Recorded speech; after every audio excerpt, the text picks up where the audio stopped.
Enfin, c'est parti dans l'émission de Rumba. Il y a l'élo dimanche, il y a l'élo toye to pesa version abisso toye to célébrer Rumba à notre manière.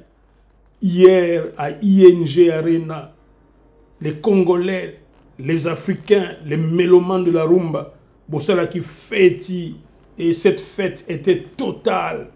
Tout le monde a bilili et pendant la semaine, total équipé, Tolandela qui m'a cambié code 16, et loko oyo tozoye bas fin na yangote, je veux dire entre Ferregola na yaya na ye Werason.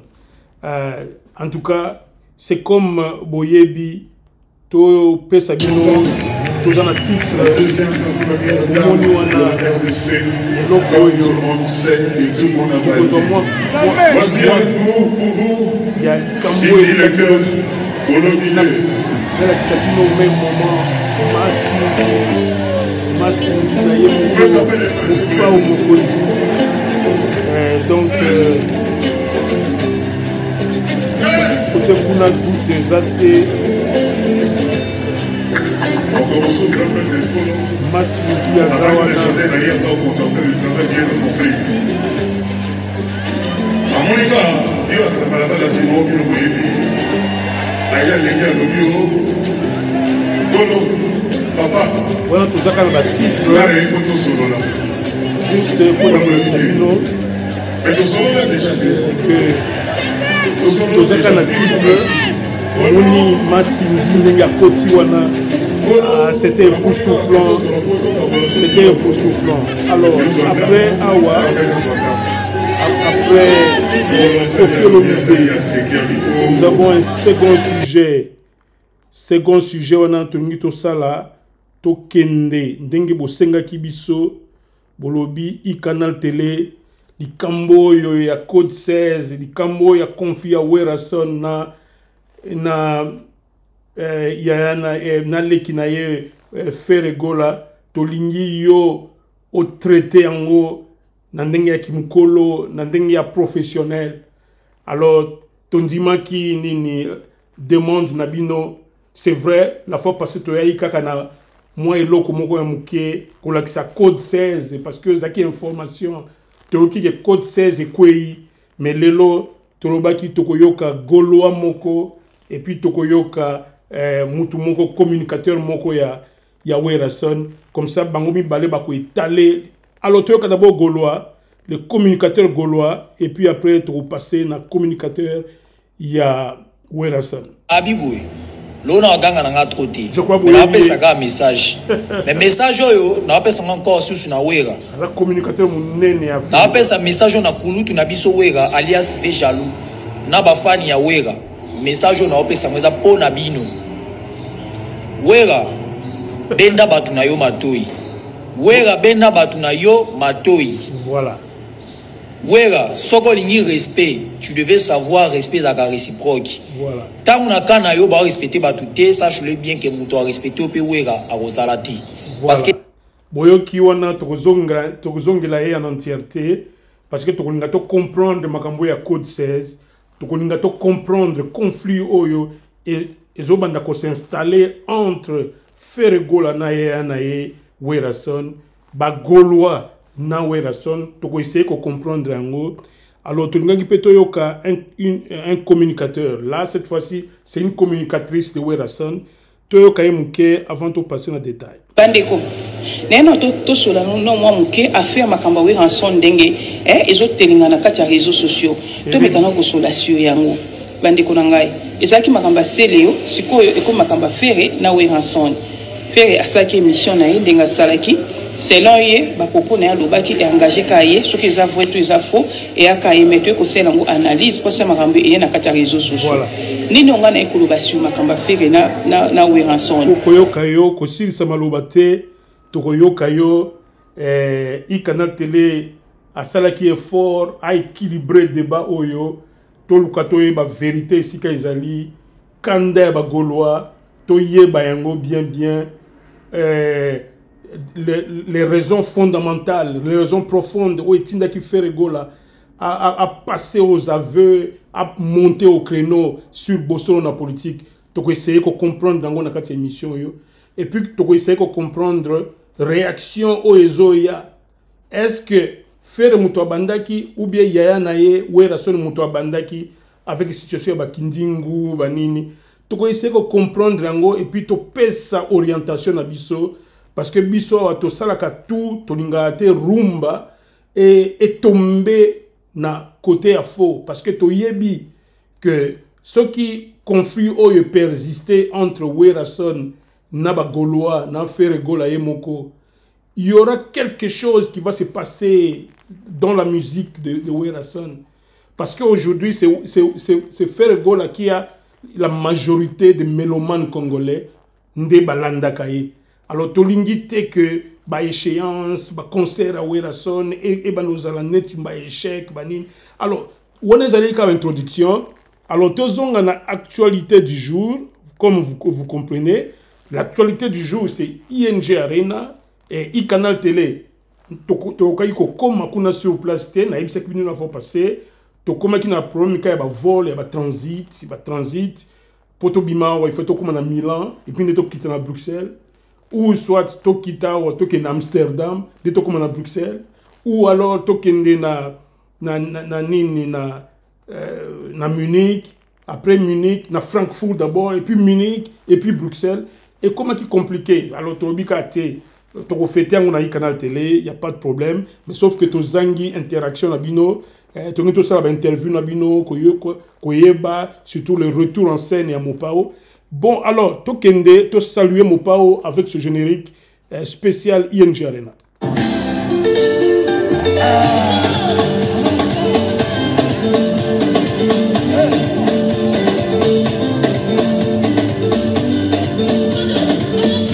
Toko mingi.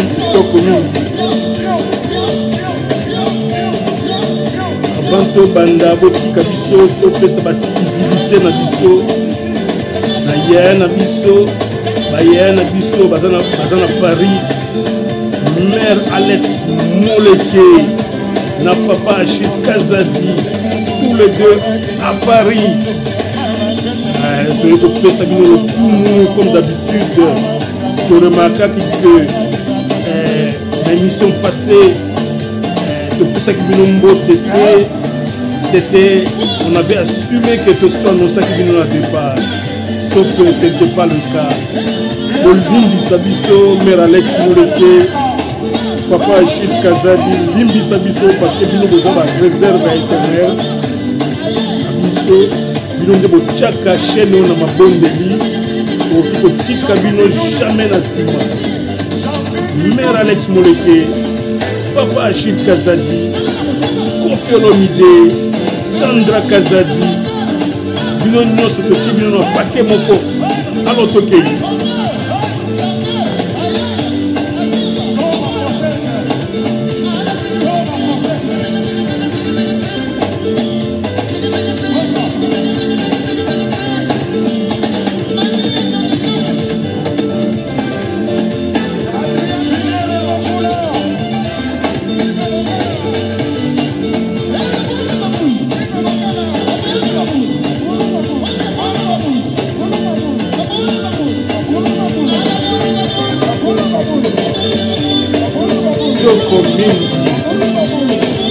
c'était la fête de la rumba congolaise, la rumba africaine.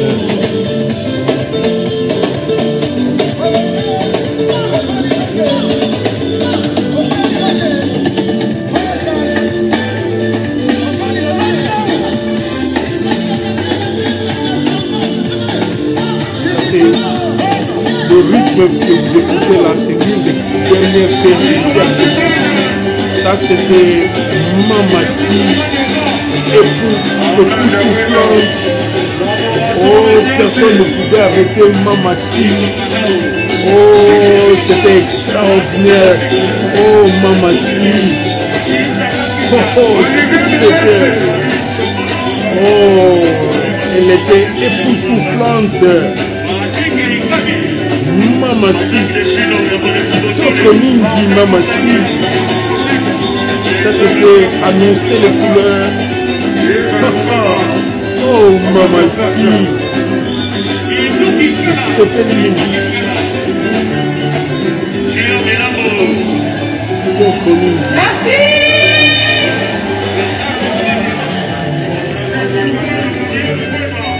Voilà, ça c'était un peu comme notre générique, très rapidement. Tolinga qui honoré la légende Yarumba ya Congo. Tolinga qui honoré l'icône Yarumba ya Congo. Parce que Botala Kaka, Koffi Olomide, Tobele Lakia, on a eu canal télé. Yende icône, Bana Congo et Bele Batondi na Europe. Pourquoi pas aux États-Unis, dans le continent, se déplacer kaka pour la Koffi Olomide. Merci, cher Meloman et Arumba. Je vois mes deux caméras sont en train d'afficher. Je dois très rapidement retrancher une. Voilà. Donc, voilà. Biso Awa, Eza Esengo. Émission Oyo, sincèrement, tozana kati Sengo, comme on a que biso congolais to comprendre ce que nous devrions faire pour nous soutenir culture na biso. Musique oyo tozomona oyo. Biloko oyo Koffi asali lobi. Ça fait partie de la culture ya Congo. Culture ya Congo, la musique, la sculpture, la danse, la poésie, la littérature, ça fait partie, il y a culture d'un peuple. C'était le rite congolais qui était exhibé là-bas. C'était le rite congolais. Donc il faut poser la fière bino bato pour répondre qui na rendez-vous ana. Bokena ko honorer culture ya mboka na bino. Ezaka ba rendez-vous kakate o batu léger ou quoi. Non, parce que musique peut bongaka moi parfum, moi kolata kitoko, moi frime. Oui, il marche à de pair, mais cela n'exclut pas que ezali élément ya culture. Kobina o bobina kiwana. Ça c'est la danse africaine. Ça c'est le folklore congolais, le folklore africain. Tout ce qui a été chanté là, c'est ils ont pris de sources la culture ya Congo. La réalité, ce sont les réalités africaines. Alors c'est pourquoi nous soutenons cela. Nous voulons que, biso surtout pour que nous ne soyons pas déracinés. On a dit que certains de nos enfants ici, au monde on a des écouteurs, R&B, banini. Nous on décourage ça. Nous on veut que les enfants d'Afrique, les enfants du Congo, écoutent la rumba, écoutent la musique africaine. Ils honorent leur culture. Ils restent enracinés, branchés dans leur culture. Donc, l'une des raisons, il y a ING Arena. Ils allaient quand ils rencontrent, ils allaient honorer la culture à Congo, et puis honorer Moutou, ils allaient na tête, net icône, net légende. Merci Koffi Olomide, na Moussala Mounene Oyo Sali, on a vu ça Koffi Olomide. Vous étiez au four et au moulin. Ça c'est quel marathon Koffi Olomide à Salina ING Arena. C'était un véritable marathon. Aussitôt à annoncer qu'ING Arena, tout le monde a noté. À lobby, ba musicien, bo kota en avion, mamasi, yakato kota, toke na Bruxelles. Toko ça la promotion de proximité sur place à Bruxelles. Et on n'a pas le temps à perdre après ce qui est arrivé à Hippodrome. Non, on n'a pas le temps à perdre. On va aller à Bruxelles. Toko ça la maman na promotion, résultat en automoni. Koffi Olomide a beti promotion au Koffi Olomide. Na ba maire à Bruxelles, ba gouverneur, net gouverneur, il y a ville à Bruxelles. Azobi Nisaye na podium, ba conférence de presse, na ba chaîne de télévision à minene, notre bien ba mainstream. Bah, rencontre de proximité, ville et à Bruxelles, bah, musicien, bah, ok, yemba pour attirer et tout et tout. Quand je regardais ça, je dis, mais Koffi Olomide, c'est... Non seulement c'est un très bon musicien, mais c'est aussi un gars très intelligent à concevoir une stratégie marketing de proximité. C'est ça le fruit. C'est ça le fruit. Premier élément de réussite, il y a concert Royo, c'est d'abord Koffi Olomide comme personne. Sa tête a fonctionné. Il a fait de bonnes cibles. À ça, ma cible est bien, ma conférence de presse est bien, ma contact est bien. À ce côté, dans la relation, dans contact toujours avec des personnes qui comptent, des personnes qui peuvent propulser son message. Quand je regardais tout ça, je me suis dit non, cet homme, à un moment donné, il faudrait que le Congo pense. Il y a un poste à gérer des cultures congolaises. Tout ça, nous connaissons parce que Koffi Olomide n'a pas encore dit le dernier mot dans Ndoule. Parce qu'après ING, nous assure que Koffi Olomide, Ndoule ont continué. Donc, bravo Koffi Olomide, bravo Mamassi, comment vous prêtez main forte dans Mobali Nayo, notre icône nationale. Vous avez réussi là où beaucoup de gens commençaient à douter. Ouais, nous tous ici, on commençait à douter. Ah, les gens de Koffi Olomide, ceux qui savaient que Sony. Souvenez-vous, quand il a tenté de jouer na You Arena, président Macron na Batounaye, c'était lui le premier à parler de You Arena. Coup de film, mon cause a suffi pour que Koffi Olomide a déclassé na You Arena. À quel hippodrome? Alors, bon, on a une histoire. Non. Et c'est mbité. Kale. Mais où est-ce icône la musique à Congo? Où est-ce icône la musique à Congo? Qu'est-ce qui se passe avec cet homme? C'est pourquoi tu as qui a tout béli bino na Congo. Bossa l'erreur te. Soki biso moko to honoré ba oya biso te. Qui va le faire? Alors vous l'avez très bien fait. Les mélomanes Yarumba. Vous avez bien fait, vous avez honoré ce géant de la rumba. Et en tout cas, Toya Kiawa, il faut, vous voyez, tout ça, un sujet sur Code 16, il faut Noki, toi achever Nini Magambuya Rambo, et puis après, toi attaquer Biloko Moussoussou. Toi, tu as d'abord entré à Rambo. Rambo. En tout cas, Rambo. Non, on a quelqu'un qui vaut la peine au Congo. Allons-y, entrez à Rambo, na ING Arena à Bruxelles. Sur ce, est-ce que vous êtes prêts à recevoir la légende Koffi Olomide? Je vous entends pas. Très fort. Est-ce que vous préférez que je l'appelle ou que j'aille le chercher?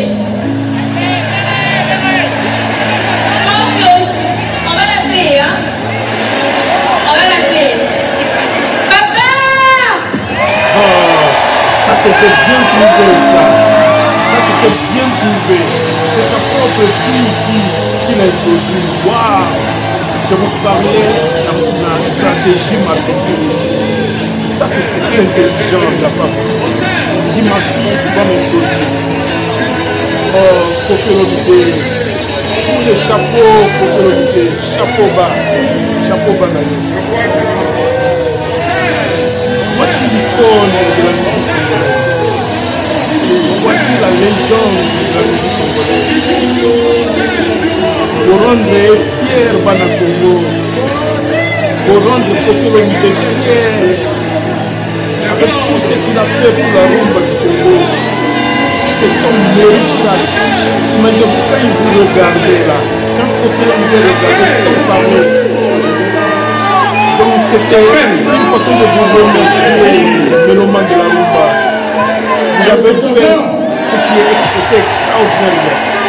Vous êtes prêts? On peut faire un test. Venga, test. On a un bibile, il y a Koffi Olomide.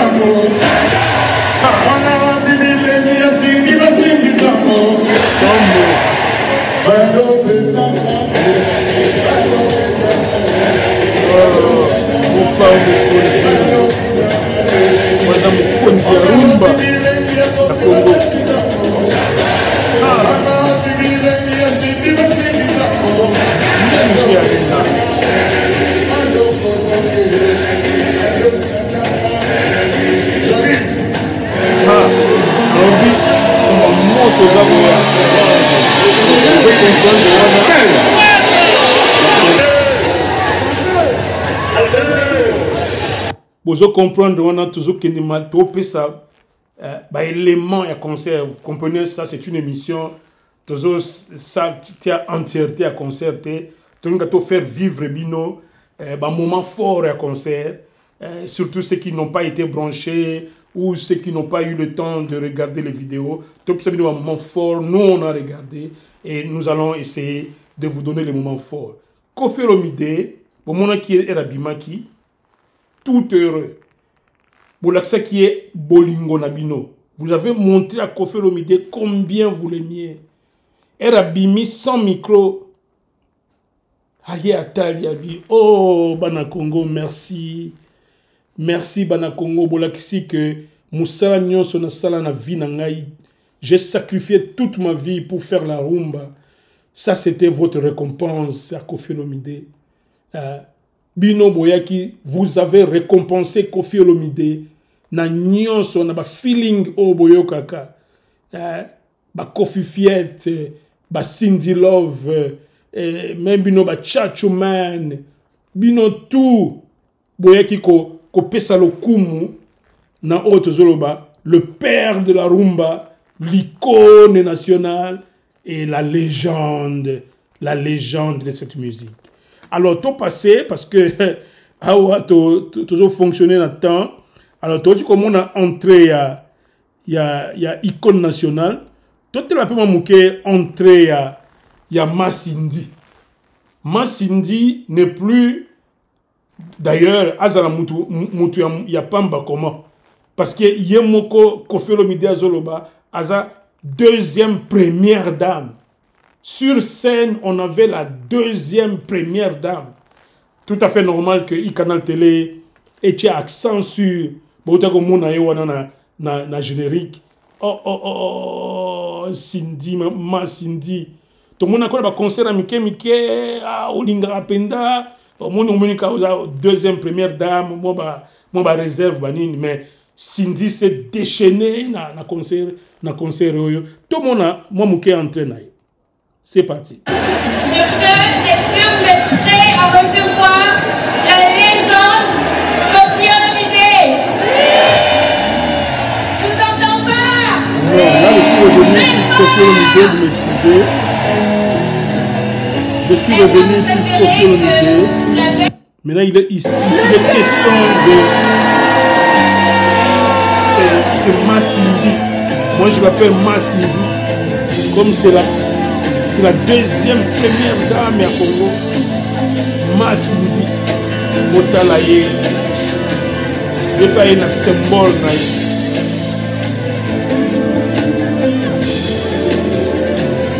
Massindi na biso. Oh, Toko. C'est pour dire que il faut prendre soin de la prochaine génération. Je vous présente Manolo, le beau gosse de mon mari. Merci mon chéri. Oh Massindi, avec douceur, avec le respect de maman. Massindi, la deuxième première dame. Oh, Congo.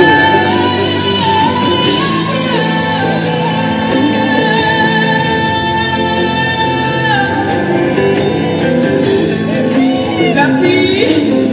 Je vois que vous êtes nombreux. Et même la caca. Il était décidé cette dame envie de l'eau et bleu à côté. I love you. We love you too. Merci d'être là. Mama Cindy. En blanc. We do love you. Vous êtes tellement nombreux.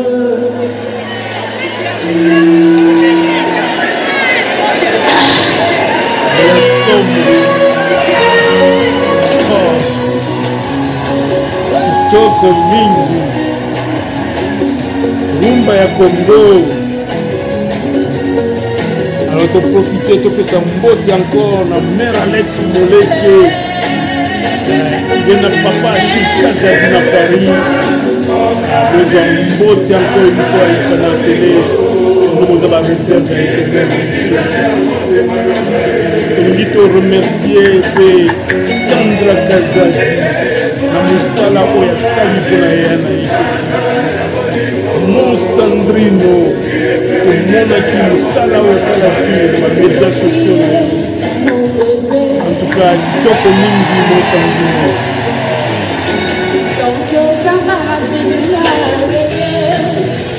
toye kopesa mbote na biso ya nkumbu epai ya Flori na mère José na kati ya Paris bosani te Flore mpe na kati ya Paris ozwa mbote na biso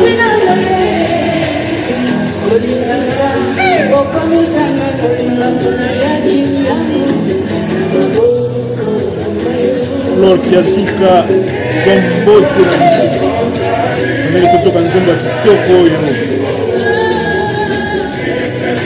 ya Sisi Selenge na kati ya Las Vegas yana biso Sisi Selenge bozali l'un des premiers pionniers na kozala pembeni ya Koffi Olomide ekopesa yo mbote ebosani te toke na Rwanda tokende kopesa ya Sisi Selenge mbote bino boyebaki sisi ya Koffi Olomide toki komwana ya Sisi Selenge na kati ya Rwanda na kati ya couloir na Mars na Kifangonda topesi bino topesi mbote ya Sisi Selenge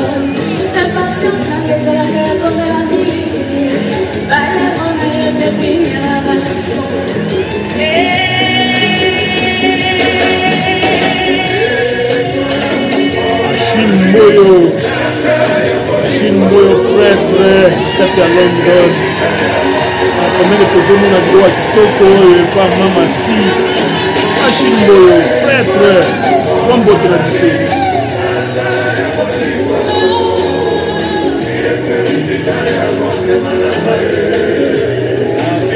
epesi Eric Mungafa le dragon du Katanga awa na Newcastle mbote na biso bandeke tokopesa baprêtre Eric Mungafa prêtre topesi yo mbote donc topesaka yo mpe motoli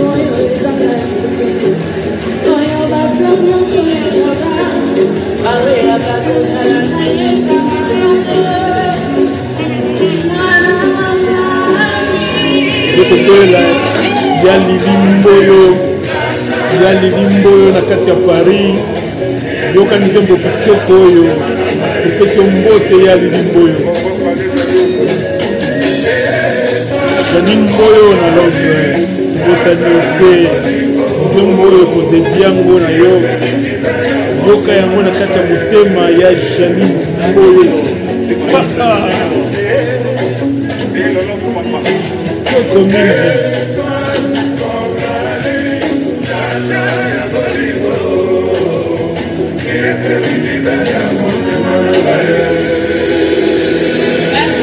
voilà.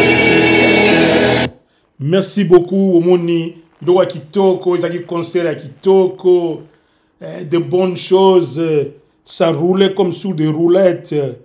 Koffi Olomide a bien préparé ce concert et donc vraiment tout le mérite et pas Mopao.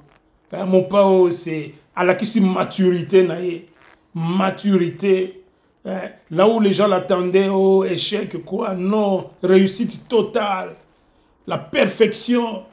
Ailleurs, il s'est lancé dans les eaux, yemoko a kangiba manche na ye abi musala et tout mon résultat. Merci Koffi Olomide, merci Bana Congo, parce que on ne peut pas seulement remercier Koffi Olomide, on doit remercier Bana Congo. Alors tokei tozo poussana tant et ça la blague té biso il faut to taper na makamba goloa parce que tout ça c'est l'actualité. Alors tokei to kailoko ya mikolo yo Koffi Olomide, faisons attention à cette icône. Il continue à composer des chansons avec impact. Et loko yo pesa tant à temps, mais ils ont ça l'impact. Koffi a combien de concerts sans que loko yo. Donc abetiango mikolo yo a composé, c'est que ça signifie les qualités, il y a compositeur à Koffi Olomide silinante. Talent makasi, donc Koffi Olomide c'est un musicien né. Alors allons-y, toyokaye na mamasi comment bazo senga nzambe pesa biso ka temps to pesa rumba valeur pesa biso temps. Alors tokei na katia yenji arena. La deuxième, la première dame de la RDC, comme tout le monde sait et tout le monde a validé. Voici avec nous, pour vous, Cindy le cœur, Olomide. On a dit, deuxième, première dame. Vous pouvez taper les mains, s'il vous plaît. Ton dimaille est possible. Elle mérite cela.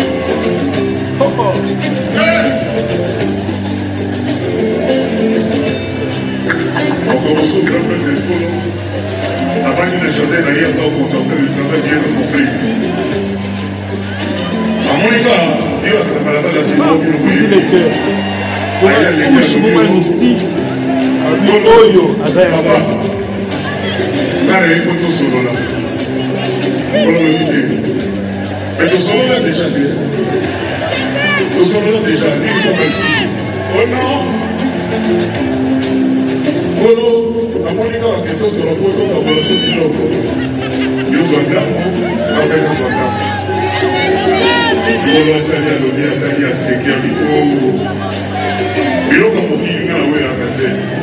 Yo ke na ka mbango mbango. Bila ka ka ba itapo. Mais na na we na kate. Yo liko so a so. Oya no ba ke o liko so ma bele. Ça fait que na pundes. Doza na pundes. Imoleke. Alobi o liko so ma bele. Dona dodina gratuit. Oya mba oya ino.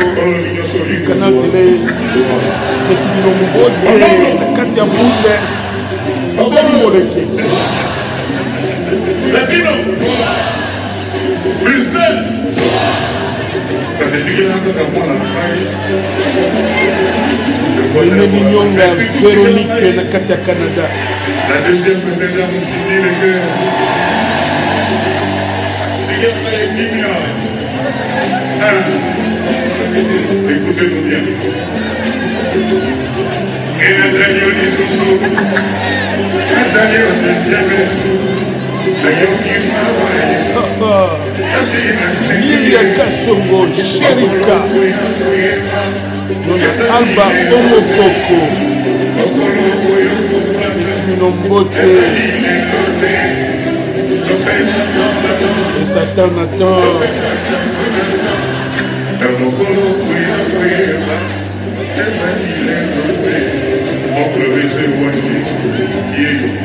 Kabimota, Maître G, mon appel, mon amboulouzi,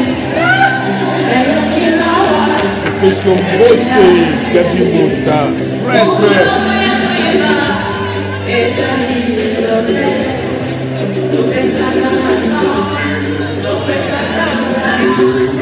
Question Bote, la Camille Moleke.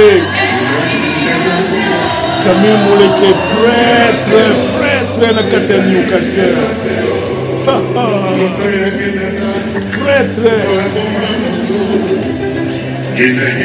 Mon côté na kata Newcastle. Camille Moleke. Jean Bote à Canal TV.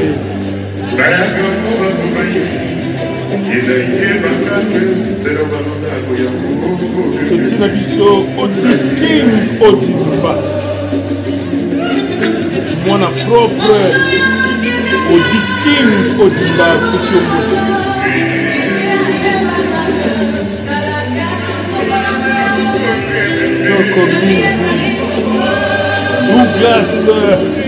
Douglas Zombote International.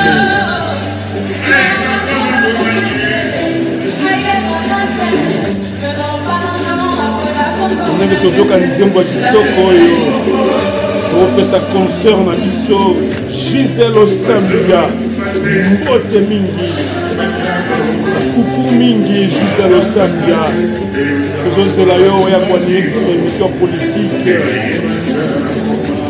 La journaliste internationale Gisèle Osambia. Beaucoup de coucou à toi Gisèle Osambia.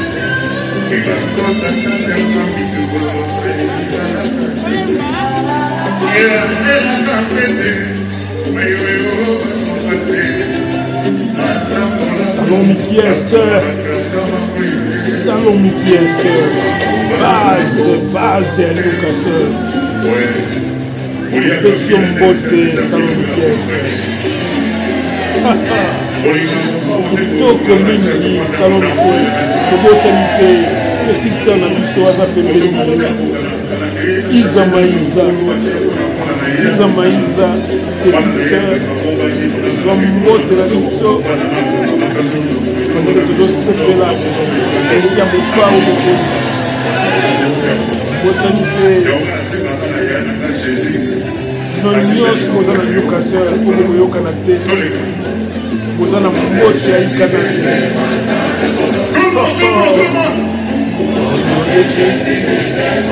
Ça c'est la rumba congolaise, la culture congolaise.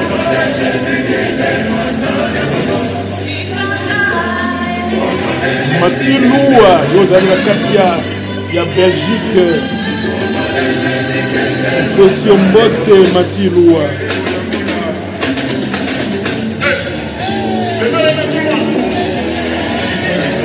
Kitoko Mingi, Rufine Apoudou, Nakatia Newcastle, son Mbote Aïkana Télé, Rufine Apoudou.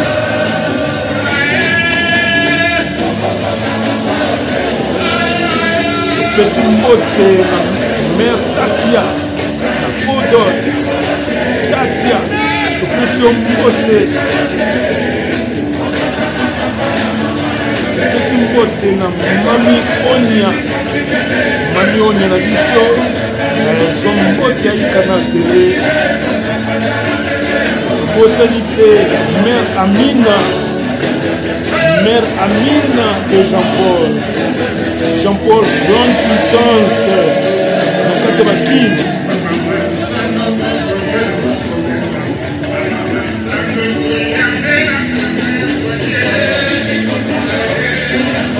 Il serait un mot citoyen.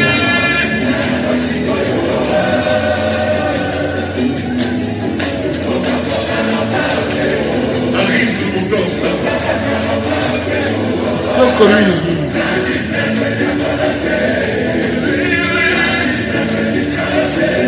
Maman Maxi, Petit Ombote Aïkana Télé.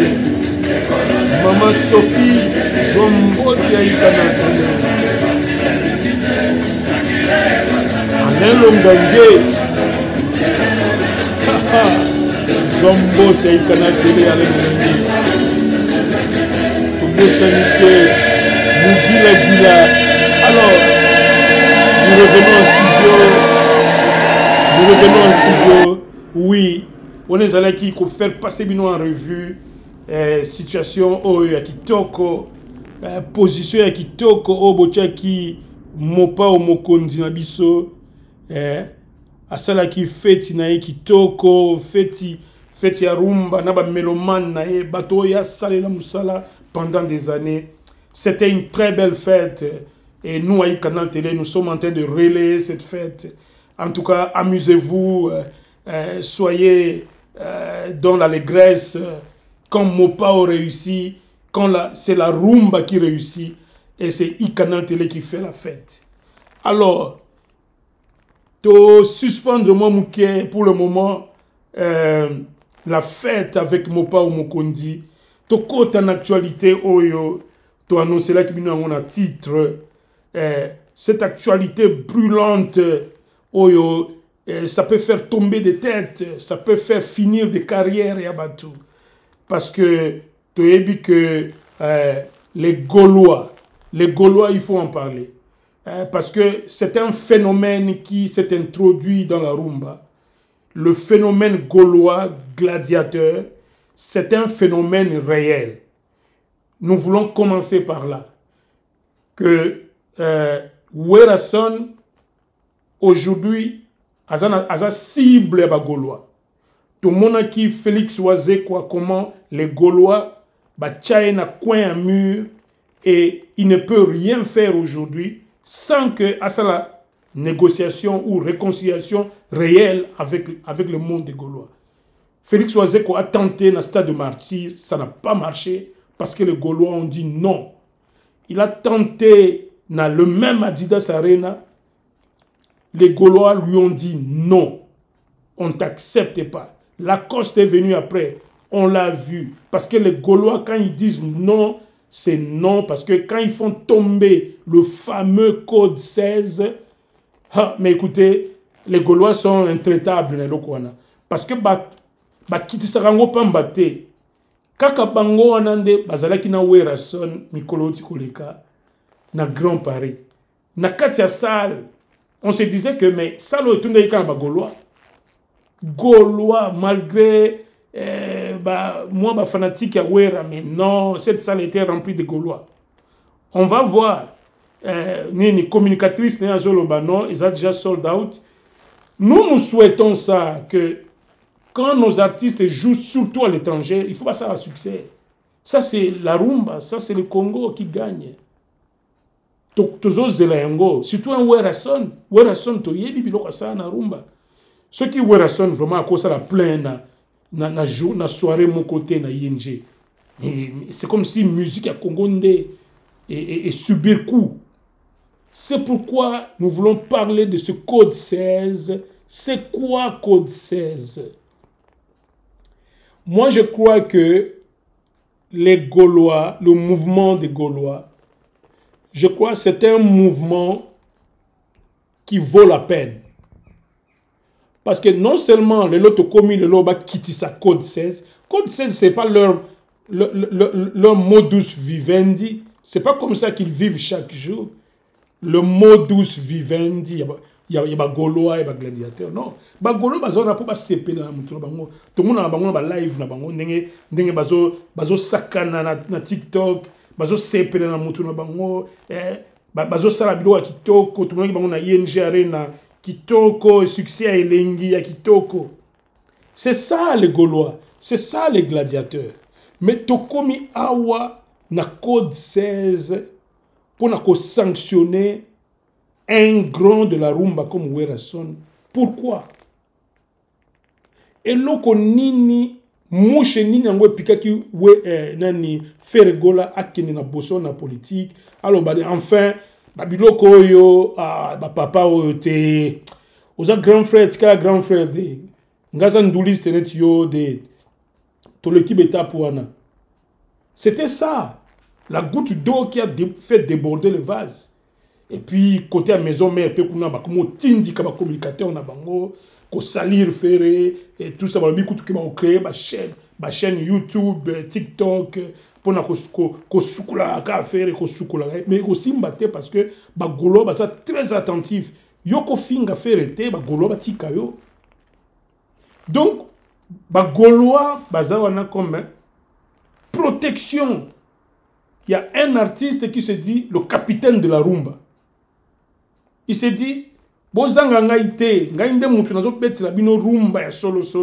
j'ai encore des années dans la musique. Soutenez-moi seulement, moi je vais vous produire de la bonne rumba.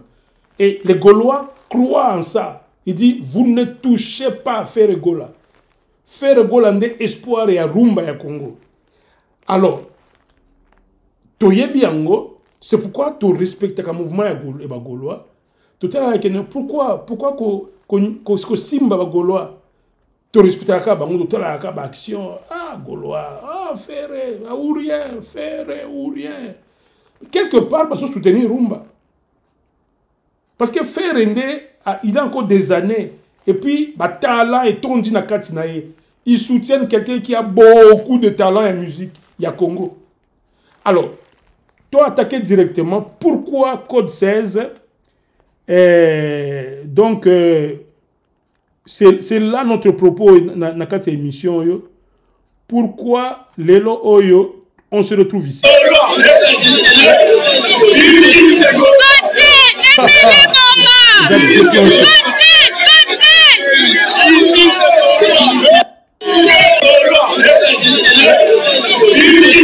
Cette affaire est déclenchée pourquoi? Voilà. Situation to commune en eza pona nini. Lelo oyo pazuria na yaya na ye bakomi chien et chat. Moi je crois que tout le monde le sait. Ferregola en avait marre. Il a continué à supporter la situation oyo il y a Kitsaka, il y a Werason ne veut pas quitter première ligne. Il y a succès à Rumba. C'est ça le problème à Werason. Alors, à ce moment mais Ferregola, il a quadrillé succès à Rumba. Habité, il y a petit, il y a moins nangai. Yo, il faut, il y a l'occasion de se référer à nangai. Faire à l'habité. C'est une façon de quitter sangai. Nous avons ça à nangai. Yo, bano pela na yo. Osala kita na yo. Tika ça à nangai. C'est comme ça que nous, à Canal Télé, on a compris. Ferre refuse. Il refuse que Werason a se mêler na temps et succès na ye. Pendant que courbe et Werason, ils ont penché vers descente. Tout le monde le sait. Alors, c'est pourquoi il a fait ces déclarations. Comme pour dire que je suis Ferregola aujourd'hui avec les Gaulois. Nous allons vivre notre temps. Personne ne peut nous arrêter. Je ne suis enfant de personne. Personne ne m'a appris de la musique. Bogoyoka, communicatrice, il y a Wera, ils ont attribué même talent en chant, il y a Ferregola, et pas Wera, Moutalaksa et ton, comment Koyemba et tout. On va parler d'elle. Toyoka d'abord, tout bandana, nanini, na Gaulois, le Gaulois, parce que nous avons voulu faire parler communicateur Oyo pour te comprendre profondeur y a idée na bango et Toyoka le Gaulois, le communicateur gaulois Binon Soboyebié, cet homme est connu, il est presque chaque jour dans les médias pour parler de Ferregola. C'est parti. Abiboué, l'on a gagné un troté, mais on a fait un message. Mais message yo, on a fait encore sur na wera. On a fait un message na kulutu na biso wera alias V jaloux. Na bafani ya wera. Message on a fait ça po na bino. Wera benda batu na yo matoi. Wera benda batu na yo matoi. Wera soko lingi respect, tu devais savoir respect la réciproque. Tant on a kana yo ba respecter batute, sache-le bien que muto a respecter pe wera a rozalati. Parce que net singa bonga na clair. Ngana lo bananga clair que ngai ni na busuki wera batuna yo, bazo respecter na ka ferete, ba respecter ferete, donc wera sache-le bien que ngape no zananga na respect na yo te na lo ba kombo na yo ndenge na lingi. Obane, respect a réciproque, mais so bino bo respecter te, weba ke masasi ezala ernion surtout, to ba no tirer, ernion surtout. Ma pate kuya te et lo échanger pe ezalati ngana na clair bino ta boleka bo finga mama fere ata la bio na miswa et lo bino bobosa na oza ba Gaulois code 16 ezaka activer et on surtout ndenge bino bozana te tokobe boyeba pe oza pe na pula ba Gaulois code 16 ezaka ndenge nyo surtout so ba activer ngo boko supporta ngote bino olebo ya kabola tsa biso bopesa biso ba gima oela sake wera aleki fere wera forma fere. Mais bon, ça va guimana ta bino bo pesa bablo moka ko finga bozalaka kofinga kokanela tokobeta yo tokozwa yo tokoboma yo wana yasu miziki te komi kulune komi kibandi bongota o ngane tingana wana nazo sola mama fere bona opesa bino ba gima o ela se ke fera leki wega ke wega za na niveau ya fere te na opesa bino ba gima o ezaka mama miziki ande yo miziki te o ya kikuluna te bino bozaka ke tokobeta tokokanela no tango zolo ba ke no wega aleki fere bolo bango sur base de quoi?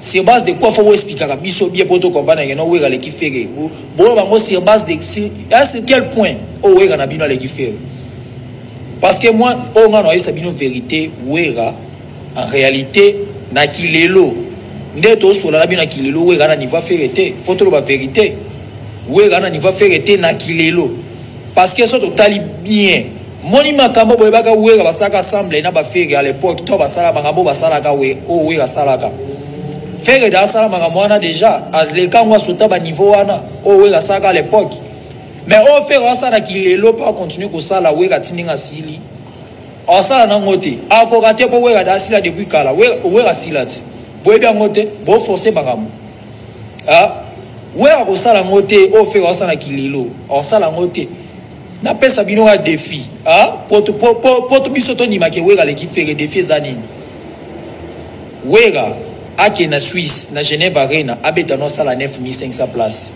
On va prendre Adidas Arena no beta, faut beta mo double, sold out, double dates. Adidas Arena na. Apaki na Belgique beti Enja Arena, 17 kawana.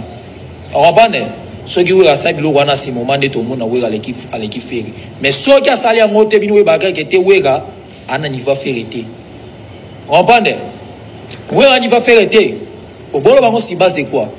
Attention to jina banzembu na ba répertoire wega zati wega ata de troisième buka ya wega ya moko ana ngota ya yemoko wega di début jusqu'à la fin wega zo yemba ndenge fera na ba carte rose ana ba marathon ana ba nzembu belé ana ba double tour ana ba second chance ana ba taba répertoire wega na ngote wega na banzembu ana te sko to esabina ngondenge ni ah wega na hit moko ya rumba ga ya wega yemoko ba tafani ba ngo ezate oh wega na ba chef d'œuvre te ya yemoko wega ana ngota banze we parce que wega soki aza wega po babilo we sala wega isaba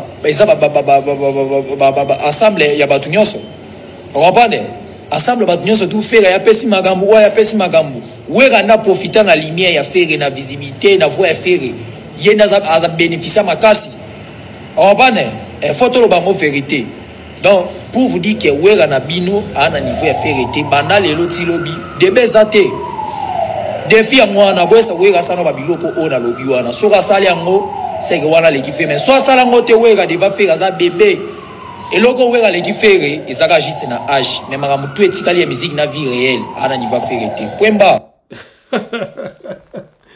bon moni makamboyo détermination ba gaulois donc et comme ils ont comme un niveau mususu à poser ma question à tché biloko likolo mesa alingi maison mère et pesa éclaircissement mais alors tout traîner parce que tant que nous peut au poussana toi ka communicatrice ya werason comment aye kota comme ndenge ni ya moneli yango alors nous tout ça commentaire général après bandeko nena to sola no mwa muke affaire makamba we ranson ndenge ezotelinga na kati ya réseaux sociaux to mekana ko solasio yango bandeko na ngai ezaki makamba seleo sikoyo eko makamba fere na we ranson fere asaki émission na ye ndenga salaki selon ye ba propos na lobaki engagé ka ye ce que ça vrai tout ça faux et aka emettre ko sela ngo analyse pour ça makamba ye na kati ya réseaux sociaux nini onga na ekolobasio makamba fere na we ranson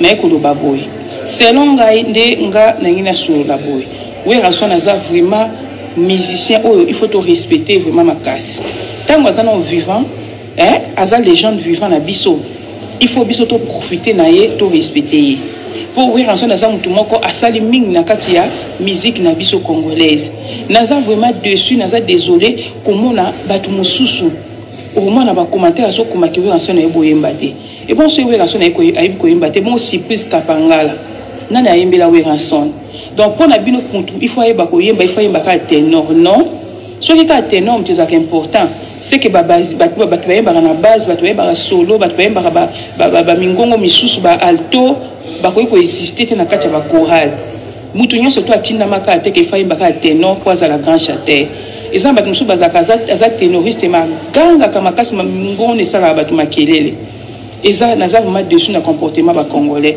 nyonso to na parce que kaka Weranson a za na nani Weranson ngambo amemi ezaka po abimisa ba musicien ngambo nyonso to opesi Weranson bo memisi na kata mutu na bino yango wana tozala rapé batuko ingratitude des eloko mo mabe eloko nini o Weranson na sali sortie médiatique ni Weranson na sali po amema ngambo ata ba mema bali na mutu nyonso naka po azobeta na kata ya arena nani ya Adidas Arena nyonso to naka po abeti na Grand Paris yango bonibo memisa Weranson ngambo yango bonibo no manquer respect de bo manquer respect wana soki Weranson abeti na Grand Paris azoe batute mais erobo seke asila mais erobo ba makambo obo kumo ba lelo te soki Weranson Adidas Arena teka ba billet mais ero bozo sepela azui asa kolia ngati ka so ba gente mais bomoni ke Weranson osila te abeti concert à Grand Paris batu batondi Adidas Arena to lo baka ke sali sold out to lo ba sali monka sold out poso kuti na kata site Adidas Arena au mona ba couleur et limo les gens presque nyonso to respecter Weranson ko a musicien to ko sakana ete no benga Weranson na du faux chanteur mutembe so ami kapanga le bandeliti suka voix velo na voix kitoko Weranson azaranango bolinga za la ka ténoriste tous appelés batuko bande konanga respect pe fezala soki Weranson faire école à ignorer na fait wera akoloba ke Weranson aza papa na musicalité et ça problème te mais pourquoi biso ba fan to linga to ça le problème ko dénigrer Weranson cause le quoi master na bino non Weranson azane pe na besoin de la papa mutu morote a tellement bimisa mabane belé ba lempela ba bimé ba seba émission ba lobi ke bango so bazalo ba lempela za pona Weranson to bete ya Weranson bravo bandeko to tika ba polémique bidon plus polémique ezate Weranson azali mutu oyo azali nani aza icône mobi ya ko respecter vraiment makasi faire même yemonde ngazana ayebi ke Weranson même sur aza papa na musicalité par rapport ya ke faire autant na orchestre mike tout la émission wa salaka anobeta na orchestre ya ba quartier mais to yebaka été mutu pa yebaka été to yebaka pete so faire ozanan mais encadré ya faire egola ngala ko memela ngo bongo mentor ya faire egola eza Weranson voilà donc bozoyo kawana argument que pratiquement Weranson ndé apesa na vie artistique ya faire egola. Bon, ça reste à vérifier, je crois, Gaulois, je ne crois pas qu'il va partager le point de vue, que Moutneti fait Regola. Oui, il fallait un début. À côté de la rumba des jeunes et tout ça, il y a 4x4 d'abord. Kounande, bien sûr, les Alaki. Côté affaire, je crois que Congolais, tout, il faut défendre le talent. Parce que s'il y a un grand talent, na rumba lelo, c'est celui-là. Quelque chose de mabé comme la faire. Sinon, c'est la rumba congolaise qui va en pâtir. Donc, voilà. C'est pourquoi tu profites de saluer bénédiction. Après ça, qui va Gaulois dit, bon, qui n'est pas un absommo pas. Alors, le problème, tu Gaulois, communicateur Gaulois, na communicatrice ya Weranson, qu'est-ce qu'on pourra dire là? Moi, je crois que Ezali a un problème à leadership. Weranson ne veut pas lâcher leadership. Il croit que Weranson continue à vivre au passé. Ce que nous voulons dire à Weranson, que nous t'aimons beaucoup. Au Sali Mingi, pour la rumba, surtout. Aux Ali, quelqu'un, si on peut appeler Koffi Olomide icône, légende, Babino na rumba, Bozoya juste après Koffi Olomide, Weranson. Qu'on le veuille ou pas. Donc, contrairement à Oyo Nani, communicateur gaulois, Lobaki, que faire à l'équipe Weranson, moi je crois que non, je comprends. Il y a un communicateur, il faut vendre l'image, il y a faire Gola. Non. il faut voir ce que Werason a fait. L'impact, qui n'est au bois qui libanga, il faut quitter la moutou à moutou. Werason azalaki populaire, même na nini na guerre o ezalaki na polémique ezalaki na yena nani na Jibé Mpiana. Mais Werason avait gagné na côté à popularité. Il faut que tu retenir en gros. Werason, c'est pourquoi il ne tolère pas. C'est-à-dire qu'il faut te comprendre Werason. Werason ne comprend pas. Werason continue à vivre dans le passé. Il ne comprend pas qu'il n'est plus l'homme populaire wana. Et puis, a remarqué que ba fan naye ebele nde ba switch neto ba en anglais ba ke pas faire. Alors, nde yango zo pesa e passe dans mutema. Parce que ceux qui sont des Gaulois aujourd'hui, beaucoup. Donc, je dirais 70% ont été des fans à maison mère lobby. Parce que faire aussi vient avec timbre à Wenge. Alors, comme à Outapé na orchestre au Bango Balinga populaire wana maison mère les a popularité mystique. BCBG ça rendait à niveau à classe tirelo BCBG classe.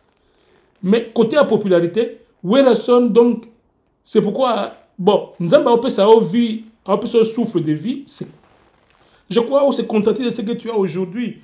Tu ne seras plus ce Johnny Hallyday à Congo comme aux Alaka, Werason, banini, même pas concert na yo, oh y a ba chevaux, oh y a ba moto, les lots et aussi mbaté. Aujourd'hui, c'est le temps de faire. Les Gaulois ont raison. Laissez faire son temps. Parce que yo bando sala yo, bando bundana jibé, mais il y a bien des qui entre ba mas tapé et puis et soukapé bien. Moutna moututoloba a sala peu succès na ye. En tout cas, Jibé Mpiana fait son succès. C'est comme Yope au salapé succès. Mais aujourd'hui, c'est le temps de faire. Moi, je crois qu'il faut laisser faire. Hein? Werason, c'est ça mon conseil. Et je continue à apprécier ma déclaration. Il y a Ferregola. Il en a marre. Mais non, c'est la temps dans un leader. Comment? Il y a télé, non, ça l'effort vraiment à cause d'un milieu, communicateur et communicatrice à Wera, na communicateur à Gaulois, pour comprendre que je cherche le juste milieu pour dire nanine. Mais alors, au sujet à Code 16, je me dis, il faudrait que le médiateur côte en Katikati, parce que si le Code 16 consigne à Code 16, Nabandoule à Werason et persister, Werason ne fera pas long feu. Werason au katana. Parce que les Gaulois, qu'on le veuille ou pas, baza force à rumba lelo. Les Gaulois, baza force à rumba. Werason doit faire la paix avec les Gaulois. Et une paix réelle, une paix calme, à reconnaître que lelo est affaire. Et puis faire un petit naïe, à bêta naïe. C'est toujours la fierté à Werason. Mais Werason veut continuer à occuper sa place du passé. Hein? Je crois que ça ne va pas marcher avec les Gaulois. C'est pourquoi les Gaulois font tout ce qu'ils font. C'est pour propulser leur homme. C'est quoi yo mutumoko boye parce que oza papa na yo kitsaye. C'est que musalo bango bo sala et aboutir. Les Gaulois ont un rêve pour Ferregola. Ils veulent faire de Ferregola icône à rumba. Total à ceux qui bakokoma. C'est ça le rêve des Gaulois. Balingi ba comme ça Ferregola icône à rumba. Alors c'est pourquoi balingi te bayoka même biso ba journaliste yo lingo o meka onyata Ferregola boy banzoi ba sotele yo. Les Gaulois ne pardonnent pas ça. Parfois nous on se dit bon si nous soutenons la rumba mais il faut soutenir quelqu'un comme Ferre. Il faut aussi soutenir quelqu'un comme Jibé Mpiana, il faut soutenir Werason. Il faut soutenir Koffi Olomide. C'est pour ça que tu comprends que non, na rumba, non, et ça ne sert à rien qu'on y ait un musicien. Aigle oyope, aigle pe, comment ça n'a été. C'est pour ça que il can't télé, tu côté dans milieu village. Donc tu ça na tina mon côté à qu'on y ait un musicien à rumba. Bino tout au lingi boza la live, mais bon respecter mutu, bon respecter temps ya mutu na mutu. on peut encore comprendre que Ferregola a se battre na Fali parce que baza ba jeune et génération moko ba oluka leadership nana ngwa ko gagner nana ngwa ozali kolo ya muninga mais c'est le plus Werrason qui doit se battre avec son jeune frère. Donc le temps me trahit, s'il vous plaît. Je voulais mettre un seben il y a Kofi Olomide pour aussi dire ça parce que le loza mukolonaye mais n'a décidé na tiande plutôt nini eloko yo il y a remerciement na Kofi Fiet bino obo soutenir Kofi Olomide. Le 6 septembre a été une réussite. Donc ceux qui sont bino na eloko munene bino ba Kofi Fiet bino ba Cindy Love bino ba Chacho Man oyo bo soutenir qui est na ba clip na bino tolingi encore to célébrer bino na fin émission yo au lieu de tcha seben à concert to tcha une émission prochaine tolingi to souki sawana parce que tant na biso et komi na suka. Alors sans tarder tokende na eloko ya moto oyo esalaki nini o esali ING Arena ya Kofi parce que ba Kofi Fiet ba Cindy Love ils ont été intraitables mais tozo zela c'est jusqu'où code 16 et kokende avec Werrason parce que nous sommes convaincus ceux qui code 16 et persévérer boye la carrière de Werrason va subir un coup. Ça, c'est notre analyse. Alors, Toboyi, bino ba mécène ya rumba, bino ba yaya ya rumba, bino obozara pembeni ya fere na pembeni ya Werrason, boye bi bango so mimbale, beaucoup tenisa bango tolingi une réconciliation entre Ferré et grand frère Naye pour code 16 comme suspendu. Parce que ce qui est persévéré, à quoi na Didas Arena, mais à risquer un problème na prochain concert. Alors c'est parti, Kofi Fiet, Cindy Love, na Chacho Man, beau se retrouver les locaux nabino.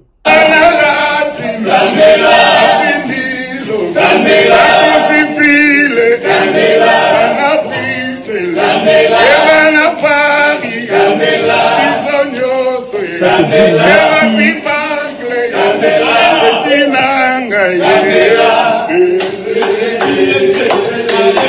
Ça c'est dit merci. Cindy Love, on vous sait qui ça là.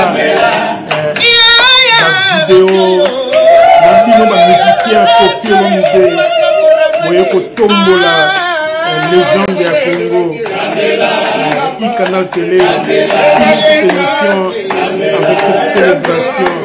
On a dit ça réussi, stratégie marketing.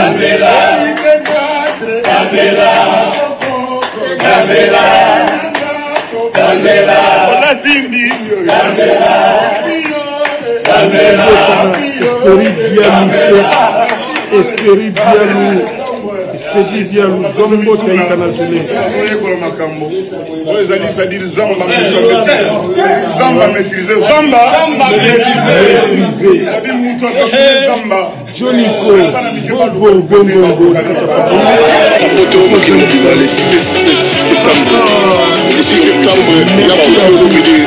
Dans la pâture, l'homme de Milan. Si. L'homme de Milan. Sandra Kazadi.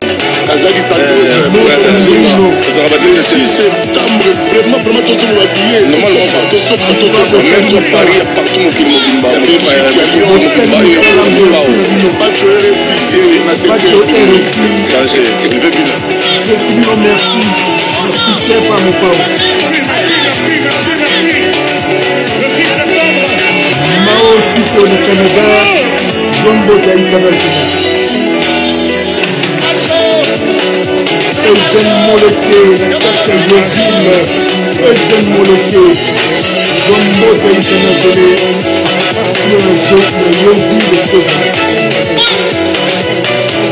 Timo Drums à Paris, la piste. Nous te saluons, Timo Drums. Chers amis de Paris, nous te saluons depuis Paris.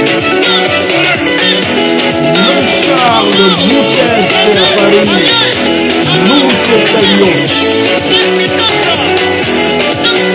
entendu Mère Alex Moleté, ma papa Achille Kazadi, devant la réussite de Kofiolonde, avec Sandra Kazadi, Momo Sandino, le président Moté, toute la famille.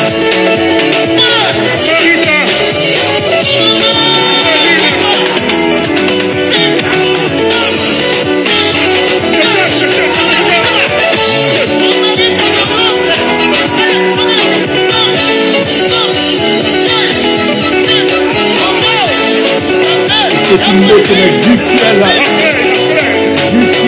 BCBG à Newcastle, la mère Zoro Tendolo, Dukiala, Zombo Taïkana, le prêtre.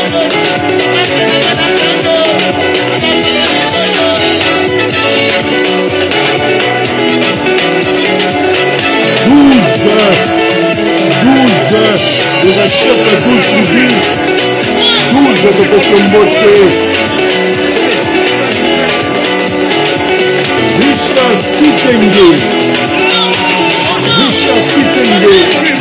c'est que nous cassons Zombote la mission.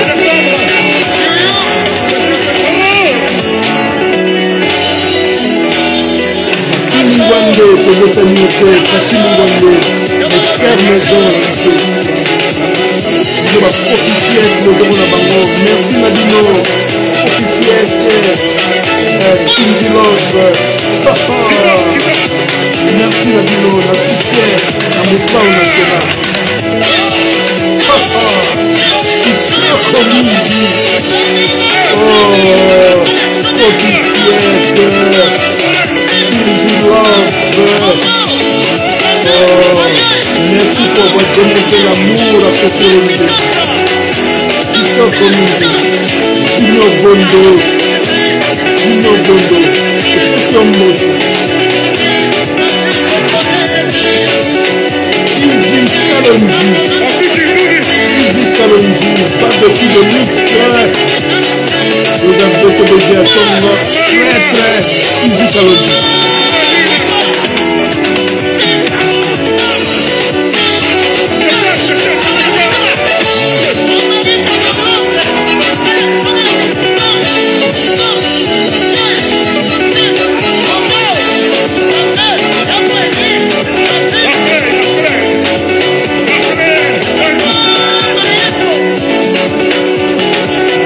C'est Mamindaya Mbote avec Bouche Bissola, Mamindaya, Sambota Ikanakure. Maman Patience, Awana Newcastle, Sambota Ikanakure.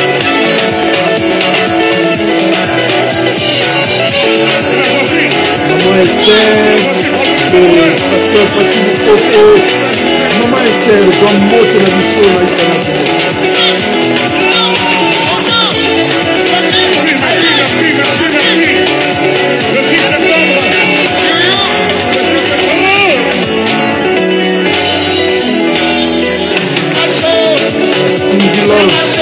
Papa Show.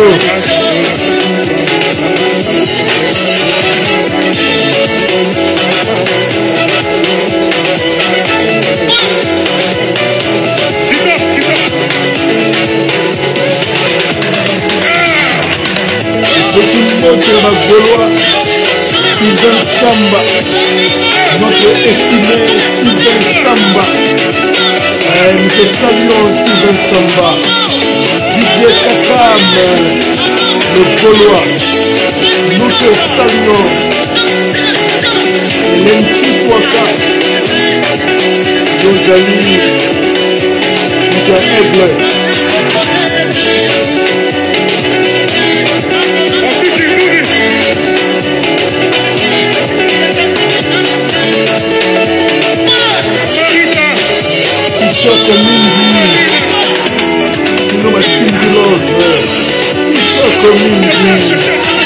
Maître Costa, Monsieur Moté, Maître Costa, David Kassongo, Yosa de Bambongo, Moutia Mbongo, David Kassongo,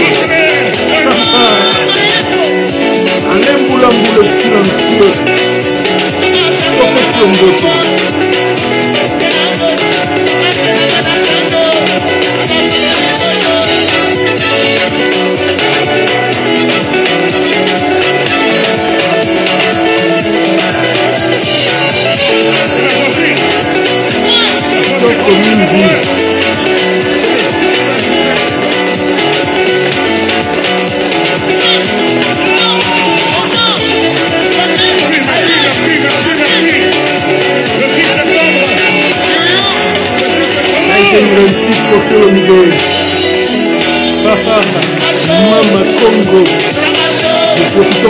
saluer Mama Congo. Yo, c'est pour la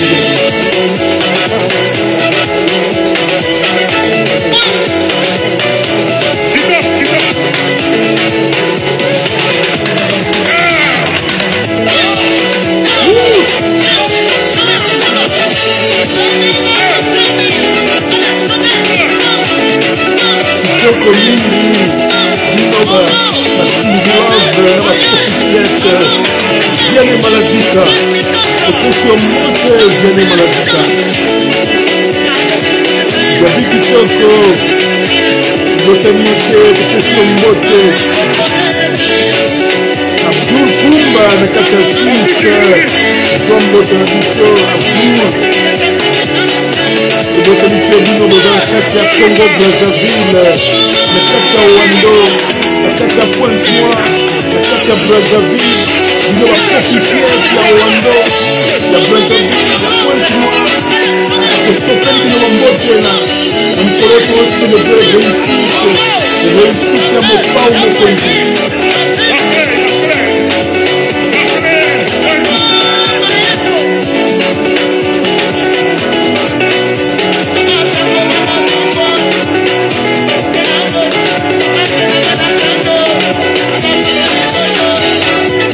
Gisèle Mama Africa, de question beauté, Gisèle Mama Africa.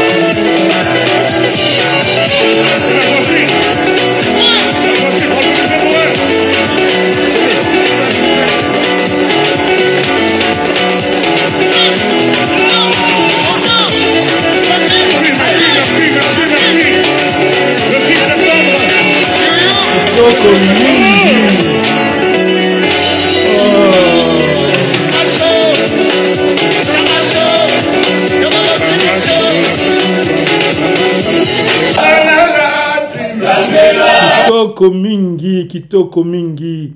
En tout cas, c'était une façon pour iCanal Télé yako remercier bino na soutien massif bino ba Kofi Fiet, ba Cindy Love, boko comprendre tes soutien au bopesi mo pa o mo kondi icône ya rumba la biso la légende de la rumba lelo yo abimi tête haute na test munene oyo après autant d'années abetaki suna mikilité boye ko pesa ye lo kumu pour nabiso iCanal Télé. Nous sommes heureux et te remercier na compte wana aussi Sandra Kazadi to mona ki musala o sala ki pona yana yo Sandra Kazadi mon Sandrino.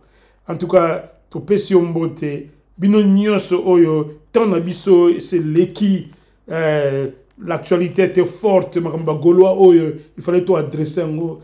Et puis, il y a le grand mot pas au succès. Il faut être l'importance nécessaire pour comprendre que tu bête musique quand il y a le grand mot pas notre icône nationale, notre légende, il y a musique nabiso, il y a culture, il y a Congo, ambassadeur, il y a culture. Tokolo basu nini pour mon pas. Te remercier particulièrement Mamassi, n'a pas exploit danse. Biloko kitoko, au pesaki biloko à moto, on a vu notre Cindy dans ce concert. Moi je crois il faut garder allure Mamassi. To lingio boye, to monakayo tout feu tout flamme comme to monakio. Merci à vous ce que bolingaki émission bo aimer ngo bo liker, bo pesa biso makasi ya ko continuer ko servir rumba ya Congo. En tout cas, bon liker, bon ça ba commentaire, nous sommes prêts à recevoir. Bino ba Gaulois, bino ba tu maison mère, boya, comment toujours traiter information oyo sur guerre oyo, sur code 16 oyo kiti na mitu na bino ba tu maison mère, sur possibilité, il y a fin à carrière, il y a Werason, tozo bangela yango, c'est pourquoi to bela ki ba mécène bino oyo ba prêtre o boyebi fere boyebi ya na ewera noki bo fandisa bango likambo ya code 16 Gaulois kitisa yango wera sona za la libre concerne na ba Gaulois ba continuer au kende. Merci à vous chers téléspectateurs de Tokutani dans le cadre de cette émission de variété de la chronique musicale le dimanche prochain sans faute. En tout cas, c'est donc parti. Nous allons, comme d'habitude, finir à partir de Paris, où certainement notre collaborateur Crimo Drum nous attend. S'il est prêt, Crimo Drum, si tu es prêt, nous voulons te rendre l'antenne à Paris. C'est donc parti, Crimo Drum à Paris.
Le meilleur.